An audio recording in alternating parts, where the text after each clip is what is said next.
Assalamualaikum warahmatullahi wabarakatuh. Waalaikumsalam, Bu Dewi. Ibu, apa kabar hari ini? Alhamdulillah. Sehat ya Ibu? Sehat. Ya Ibu, terima kasih sudah meluangkan waktunya untuk saya. Saya ingin sharing mengenai tugas saya di modul 3.1 mengenai proses pengambilan keputusan. Nah, hari ini saya sudah menyiapkan beberapa pertanyaan. Nanti saya mohon untuk sharing pengalaman Ibu, apa yang sudah Ibu lakukan selama ini untuk bekal saya ke depan. Seperti itu ya Bu. Ya, saya izin ya Bu, saya mulai. Ya, silakan. Ya, ini ada guiding questionnya. Yang pertama yaitu selama ini bagaimana Ibu dapat mengidentifikasi kasus-kasus yang merupakan dilema etika atau bujukan moral. Bagaimana saya mengidentifikasi mungkin dari dilema etika itu yang ketika sesuatu itu benar dan benar, mungkin itu ke dilema etika.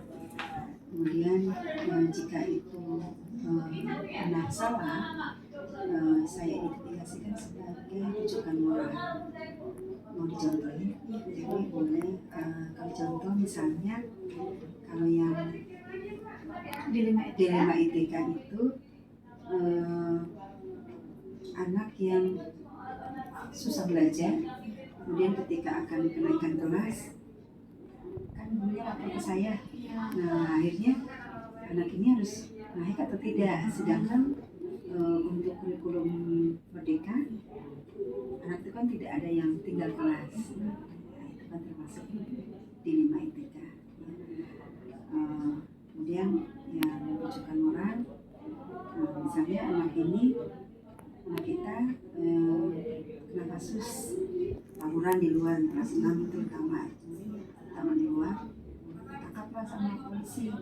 Nah, diketahui lah pasti akan polisi akan mendatangi sekolah gitu kan. Nah, sekolah harus bagaimana gitu kan.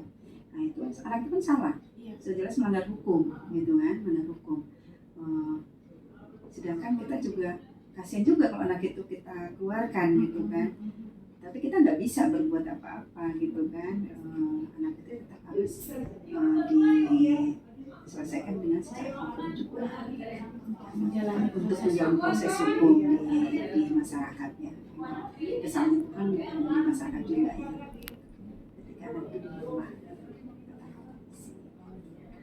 Ibu, terima kasih, sangat menarik apa yang pernah Ibu alami sebelumnya tentang dilema etika maupun bujukan moral. Baik Ibu, meningkat ke pertanyaan selanjutnya, yaitu selama ini bagaimana Ibu menjalankan pengambilan keputusan di sekolah Ibu, terutama untuk kasus-kasus di mana ada dua kepentingan yang dua-duanya sama benar atau sama-sama mengandung nilai kebajikan.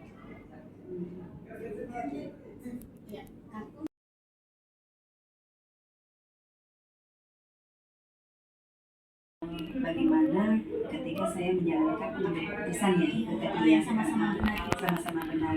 Mungkin itu saya juga di sini kan ada atasan saya. Nah, kemudian ketika saya menjalankan tugas juga itu ada aturannya, ada dasar hukumnya. Mungkin kita akan lebih ke mencari dulu dasar hukumnya apa, sehingga kemudian saya juga harus berkoordinasi juga dengan atasan saya, sehingga keputusan yang saya ambil ini tidak semata-mata dari pikiran saya sendiri, tapi tetap saya berdasarkan aturan atau hukum, dasar hukum yang berlaku saat ini.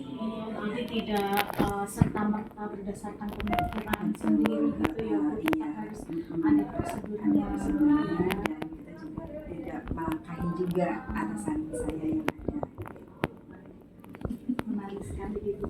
Kemudian langkah-langkah atau prosedur seperti apa yang biasa Ibu lakukan selama ini? Ya, seperti yang tadi saya sampaikan di awal bahwa saya tetap merujuk ya kepada regulasi atau aturan-aturan yang ada saat ini yang berlaku, karena kan suka ada perubahan-perubahan ya. Kemudian saya juga membuat janji ya dengan pengawas, dengan Kasatlantas, kemudian dengan Sudin ya, untuk masalah yang saya hadapi di sekolah, sehingga nanti keputusannya tidak semata-mata itu dari saya sendiri, jadi perlu koordinasi dengan pesan.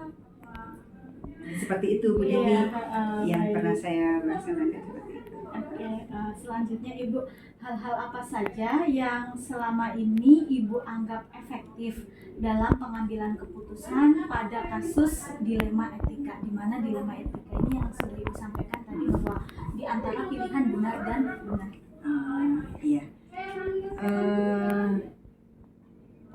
Ketika kita mengambil keputusan itu, mungkin yang lebih efektif adalah ketika kita lebih banyak kepedulian atau rasa empati kita kepada anak tersebut ya.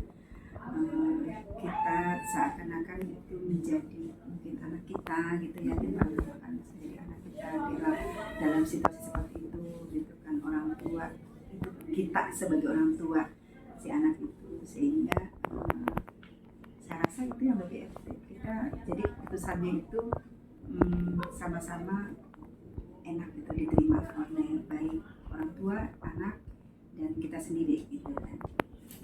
Jadi tidak ada ketimpangan antara keputusan kita dengan apa yang sudah terjadi hal normal di masyarakat, norma yang berlaku ya. Kemudian yang saya tanyakan lagi selanjutnya, Ibu, hal-hal apa saja yang selama ini menjadi tantangan dalam pengambilan keputusan pada kasus-kasus dilema etika? Tantangannya itu ya karena mungkin pikiran-pikiran kita ke depan gitu ya, ketakutan jangan sampai keputusan ini menjadi bumerang buat kita, buat anak gitu, jadi sehingga kita salah gitu ngambil keputusan itu tantangannya itu bagaimana kita pertimbangannya itu harus matang gitu kan, harus banyak yang harus dipikirkan gitu kan, sehingga tidak salah gitu. Mungkin tantangannya ya itu tadi, takut salah saja gitu keputusan yang kita ambil. Pengambilan keputusannya yang salah ya Bu, iya. Itu menjadi tantangan terbesar Ibu dalam pengambilan keputusan pada kasus dilema etika. Iya. Kemudian Ibu, apakah Ibu memiliki sebuah tata kala atau jadwal tertentu dalam sebuah penyelesaian kasus dilema etika? Kemudian apakah Ibu langsung menyelesaikan masalah itu di tempat hari itu juga, atau memilih waktu, jadwal untuk menyelesaikannya? Kemudian bentuk atau prosedur seperti apa yang Ibu jalankan? Saya ulangi lagi, Ibu, apakah Ibu memiliki tata kala atau jadwal untuk menyelesaikan kasus dilema etika? Karena itu keputusan yang harus kita ambil tidak merugikan satu dengan yang lainnya, antara yang bermasalah dengan kita ya gitu. Mungkin bukan jadwal ya, lebih ke kita cari waktu yang tepat, dan nggak mungkin langsung saat itu, karena pasti ada subjektivitas di situ. Pikiran kita sedang tidak enak gitu kan, jadi mungkin kita ulur waktu, kita cari waktu yang pas, dan kita juga akan melihat latar belakang dan sebagainya itu, supaya tidak serta-merta tadi keputusannya itu. Jadi perlu pertimbangan tertentu dan koordinasi dengan pihak-pihak lain, stakeholder.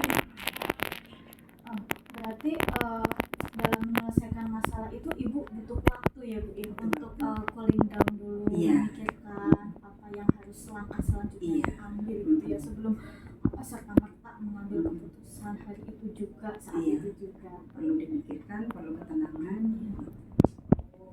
Ibu, apakah ada seseorang atau faktor-faktor yang selama ini mempermudah atau membantu Ibu dalam pengambilan keputusan kasus dilema etika? Oh iya. Untuk seseorang ada, pasti ada, karena kita butuh juga masukan ya dari beberapa pemikiran, kan mudah-mudahan keputusan itu jadi yang terbaik gitu kan. Jadi ada kalanya saya butuh seseorang untuk saling bertukar pikiran ketika keputusan. Bisa juga saya melihat catatan-catatan tertentu yang tercatat, itu data-data yang ada, berdasarkan data-data yang ada, atau latar belakang apa yang kita bisa ambil gitu, kita pakai untuk dasar pengambil keputusan tadi. Jadi bisa seseorang, bisa faktor-faktor yang lain. Kalau seseorang ada, kemudian kalau faktor-faktor misalnya Ibu bisa contohnya? Contohnya gini, seperti tadi yang anak tidak naik, tidak naik gitu kan. Nah, datanya apa ya, saya minta ke gurunya, coba deh catatannya apa, absennya kan ada di buku absen, absennya dia perjalanan dia absen selama 1 tahun itu umurnya berapa, itu tidak absen berapa, agar kita bisa lihat gitu kan. Kemudian tugas-tugasnya, portofolionya gitu kan, apakah anak ini selalu mengerjakan tugas atau tidak gitu kan. Seperti itu kan faktor-faktor lain gitu kan, bisa jadi bahan pertimbangan. Iya, Ibu, pertanyaan terakhir. Oh, udah selesai.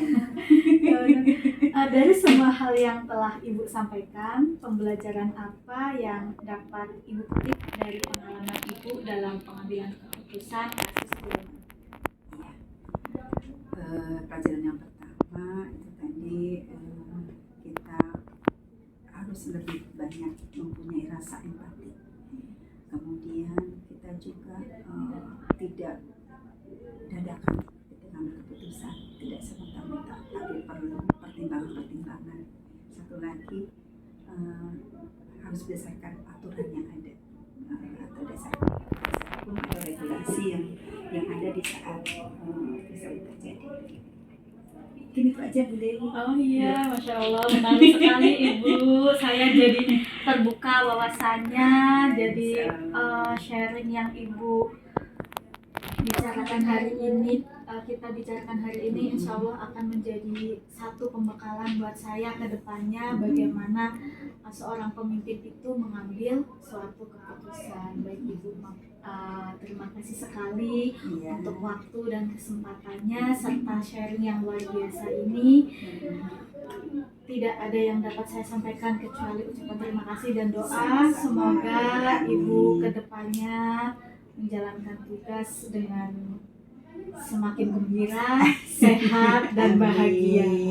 Terima kasih Ibu. Sama-sama. Pamit dulu. Iya.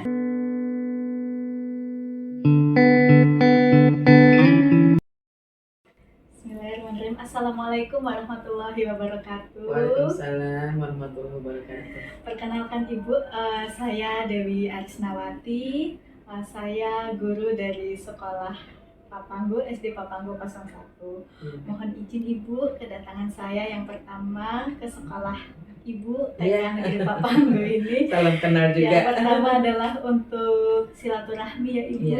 Kemudian yang kedua, saya ingin berbincang-bincang dengan Ibu, sharing mengenai pengalaman Ibu dalam memimpin sekolah Ibu. Insyaallah. Mohon izin Ibu. Iya. Ya Bu Dewi. Terima kasih Bu Dewi sudah hadir kemari, datang ya silaturahmi. Kebetulan memang sekolah kita berdekatan. Terima kasih juga Bu Dewi sudah mempercayakan ini untuk tugasnya bertanya ke saya. Mudah-mudahan saya bisa membantu. Ya, silakan. Mohon izin saya langsung saja ya Ibu, ya, untuk silakan. pertanyaan pertama ini. Di sini ada 8 pertanyaan mengenai bagaimana Ibu mengambil keputusan dalam menghadapi permasalahan-permasalahan di sekolah Ibu. Yang pertama, selama ini bagaimanakah Ibu dapat mengidentifikasi kasus-kasus yang merupakan dilema etika atau bujukan moral? Oh iya Bu Dewi, terima kasih. Saya coba menjawab. Kalau untuk identifikasi kasus-kasus yang merupakan dilema etika, yaitu pada saat kita mendapatkan kasus-kasus yang dimana dilema etika itu keduanya sama-sama benar, gitu. Jadi di sana kita harus mengambil keputusan mana yang kedepankan dengan situasi yang ada. Dan untuk bujukan moral, yaitu kasus yang mana kita sebenarnya mengetahui dalam peraturan itu tidak boleh gitu ya, tetapi tidak benar sekali. Cuma pada saat itu kita lebih memilih atau mengedepankan untuk kepentingan moralnya. Jadi seperti itu. Oh Iya. iya, baik Bu. Oke, lanjut ke pertanyaan kedua. Bagaimanakah Ibu selama ini menjalankan pengambilan keputusan di sekolah Ibu, terutama untuk kasus-kasus di mana ada dua kepentingan yang sama-sama benar atau sama-sama mengandung nilai kebajikan? Ya, kalau untuk ini kita misalnya dalam untuk kasus yang dilema etika, yaitu di mana dua permasalahan dalam permasalahan ini kedua-duanya ini sama-sama benar. Cuma kita memilahnya mana yang lebih urgent dari yang dilema etika ini. Mana yang lebih urgent itu yang kita kedepankan. Sedangkan rujukan moral juga sama seperti keputusan gitu kita harus ambil. Tapi kita mengetahui bahwa ini sebetulnya nggak benar gitu. Tapi dari segi moral kayaknya lebih mengedepankan moralnya. Jadi kita mungkin menempuh yang itunya. Yang untuk moralnya ya kembali lagi pada ke situasi yang harus dikedepankan pada saat itu. Urgennya di mana gitu. Iya, berarti ngambil yang urgent ya Bu. Iya. Baik. Kemudian langkah-langkah atau prosedur seperti apa yang biasa Ibu lakukan selama ini? Kalau untuk langkah-langkah atau prosedur kita di menghadapi suatu permasalahan atau keputusan yang harus kita ambil, biasanya saya mengadakan musyawarah dari semua komunitas sekolah atau stakeholder semua. Kita duduk bareng mengedepankan kita ada kasus yang harus kita tempuh atau kita ambil keputusan atau kita ambil tindakan. Kemudian mereka akan mengajukan pendapat masing-masing. Nah, dari pendapat-pendapat itulah nanti kita sama-sama bahas mana yang lebih kita ambil menjadi keputusan. Iya. Berarti ada rapat. Iya, rapat untuk mengambil keputusan supaya mereka paham semuanya. Oh iya. Iya. Baik Ibu. Kemudian hal-hal apa saja yang selama ini Ibu anggap efektif dalam pengambilan keputusan pada kasus-kasus dilema etika? Kalau untuk yang lebih efektifnya, kita mungkin masing-masing yang berada dalam ikut bermusyawarah itu masing-masing mengajukan pendapatnya atau kita buat list ya.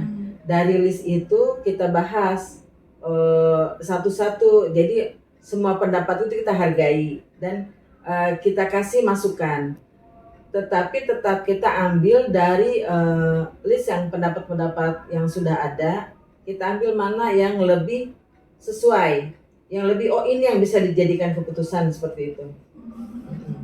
Seperti itu ya, ada list Iya. dan ada yang Ada list. bisa. Jadi pada saat nanti keputusan itu sudah matang atau sudah jadi, tidak ada disesalkan di belakang karena mereka sudah diajak rembuk. Oh iya, menarik sekali Iya. Ibu. Kemudian hal-hal apa saja yang selama ini menjadi tantangan dalam pengambilan keputusan pada kasus-kasus dilema etika? Ya, sepertinya kalau ini dalam musyawarah biasa ya. Ada satu mungkin pendapatnya merasa benar. Cuma satu lagi ada juga pendapatnya benar. Nah, pada saat itulah kita tantangan di situ. Jadi kita harus mengedepankan untuk kesemuanya. Jadi tidak karena dia guru senior kita lebih hargai pendapatnya, tidak. Walaupun dia istilahnya lebih muda, tapi pendapat ini bisa dijadikan dasar buat keputusan, itu kita bisa ambil. Tapi dengan tujuannya dengan tetap kita adakan musyawarah dan deal, semua juga menyetujui. Nah, intinya keputusan kita ambil tidak ada disal-sal di belakang dan kita satu kata menjalankannya gitu. sudah disepakati Iya, bersama. disepakati bersama. Iya. Kemudian Ibu untuk pertanyaan keenam, apakah Ibu memiliki sebuah tata kala atau jadwal tertentu dalam sebuah penyelesaian kasus dilema etika? Apakah Ibu langsung menyelesaikannya di tempat atau memiliki sebuah jadwal untuk menyelesaikannya? Bentuk atau prosedur seperti apa yang Ibu jalani? Ya, kalau untuk meminimalisir kasus-kasus, istilahnya hal-hal yang ada di lembaga atau di sekolah, kita biasanya mengadakannya di minggu terakhir pada setiap bulannya, entah itu di hari Kamis gitu.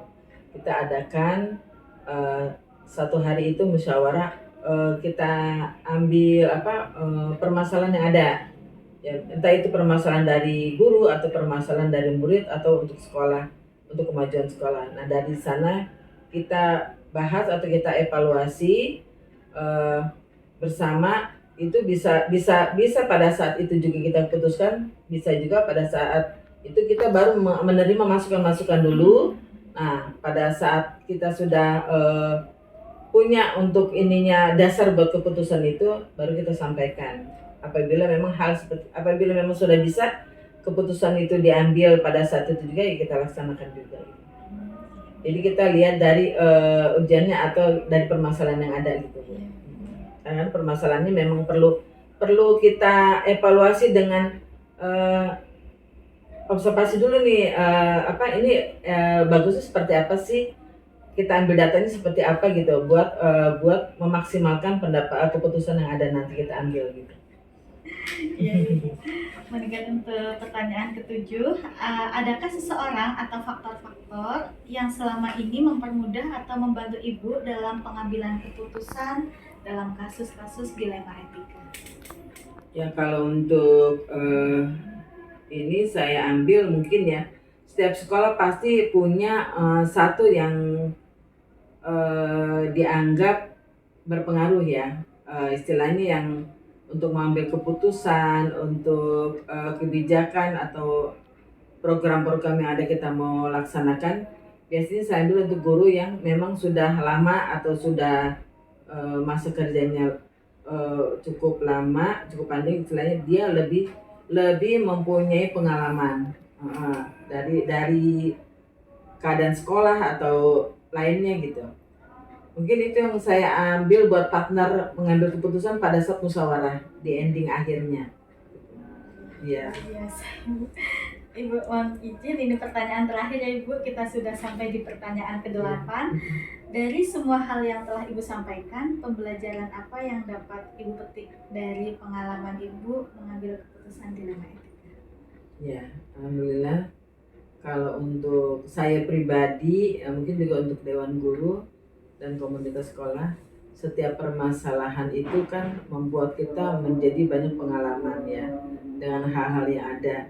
Jadi untuk saya pribadi, untuk pendewasaan yang mana dalam sebuah rumah atau sebuah lembaga itu tidak bisa mengambil keputusan itu sendiri. Jadi memang harus berembuk semuanya, dimusyawarahkan semuanya agar keputusan yang ada itu menjadi keputusan bersama dan dilaksanakan bersama, evaluasinya bersama, jadi tidak saling menyalahkan atau keputusan itu tidak disalahkan kemudian akhirnya. Mungkin itu kalau untuk pribadi saya ya, Bu Dewi ya. Jadi banyak dengan kita bermusyawarah dengan kasus-kasus entah berkaitan dengan dilema etika atau rujukan moral, jadi mempunyai keputusan yang satu kata, istilahnya yang bisa dilaksanakan bersama dan evaluasi juga jelas. Masya Allah Ibu, luar biasa sekali. Pertanyaan-pertanyaan ini membawa saya menjadi lebih memahami bagaimana seorang pemimpin itu dalam mengambil Mudah-mudahan, Bu keputusan. Dewi. Terima kasih sekali Ibu untuk kesempatannya Ya, dan sharing ilmu sama-sama, yang sangat iya. bergizi ini. Semoga Ibu sukses, Amin, sehat amin. selalu. Bu Dewi juga sama. Ya, mohon doanya semoga tugas saya selesai, saya dapat menyelesaikan program ini dengan mendapatkan nilai yang memuaskan, sehingga nanti ke depannya saya dapat menggunakan ilmu yang bermanfaat ini di kemudian hari dengan baik. Amin ya. Terima Dalam kasih. sukses buat Bu Dewi. Amin. Mohon izin Ibu. Iya, Terima kasih. sama-sama. Assalamualaikum warahmatullahi Waalaikumsalam warahmatullahi wabarakatuh. wabarakatuh.